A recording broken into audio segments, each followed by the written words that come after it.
Hi hello வணக்கம் welcome to Sahaj family. இன்றைக்கி இந்த வீடியோவில் நம்ம பாலக் பூரி எப்படி செய்கிறதுன்னு பார்க்கலாம். அதுக்கு நான் இன்றைக்கி ஒரு கட் பாலக்கீரை எடுத்திருக்கேன்.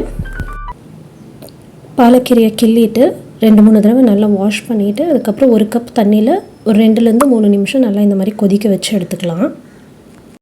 3 நிமிஷம் நல்லா கொதிச்சதுக்கப்புறமா பாலக்கீரையை நல்லா ஆற வச்சுட்டு மிக்சியில் சேர்த்துக்கலாம். அதோட ஒரு 5 பச்சை மிளகாய் எடுத்திருக்கேன், கூடவே ஒரு ஸ்பூன் சீரகம் எடுத்திருக்கேன், அதையும் மிக்ஸி ஜாரில் சேர்த்துக்கலாம். இதோட ஒரு ஸ்பூன் இஞ்சி பூண்டு பேஸ்ட்டு, அப்புறம் பூரிக்கு தேவையான அளவு உப்பு ரெண்டும் சேர்த்து அரைச்சி எடுத்துக்கலாம்.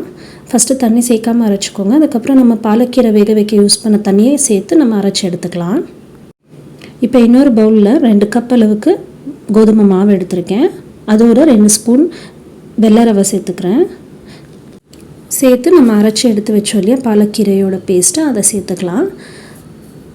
தேவைப்பட்டால் தண்ணி சேர்த்துக்கோங்க. ஃபஸ்ட்டு தண்ணி எதுவும் சேர்க்க வேண்டாம், இதுலேயே உப்பு எல்லாம் சேர்த்துருக்கோம், அதனால் உப்பு எதுவும் தேவைப்படாது.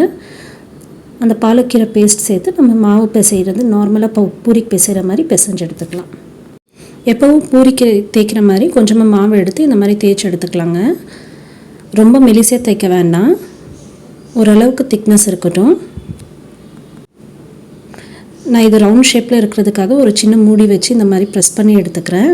இது உங்கள் ஆப்ஷன் தான், வேணும்னா பண்ணிக்கோங்க, இல்லைனா வேண்டாம். பாருங்கள், இந்த அளவுக்கு திக்னஸ் இருந்தால் போதும். இப்போ எண்ணெய் நல்லா காஞ்சதுக்கப்புறமா நம்ம பூரியை போட்டு எடுத்துக்கலாம். அவ்வளோதாங்க, பாலக் பூரி சூப்பராக ரெடி ஆகிடுச்சு. கண்டிப்பாக வீட்டில் நீங்களும் ட்ரை பண்ணி பாருங்கள். நாங்கள் இன்றைக்கி சன்னா மசாலாவோடு சாப்பிட போகிறோம். சன்னா மசாலாவும் ஏற்கனவே நம்ம சேனலில் வீடியோ போட்டிருக்கோம், அதையும் ட்ரை பண்ணி பாருங்கள். ட்ரை பண்ணி பார்த்துட்டு உங்கள் கமெண்ட்ஸை மறக்காமல் ஷேர் பண்ணுங்கள். வீடியோ பிடிச்சிருந்தா சஹாஜ் ஃபேமிலி சேனலை சப்ஸ்கிரைப் பண்ணிவிட்டு உங்கள் ஃப்ரெண்ட்ஸ் அண்ட் ஃபேமிலி கூடயும் ஷேர் பண்ணுங்கள். தேங்க்யூ.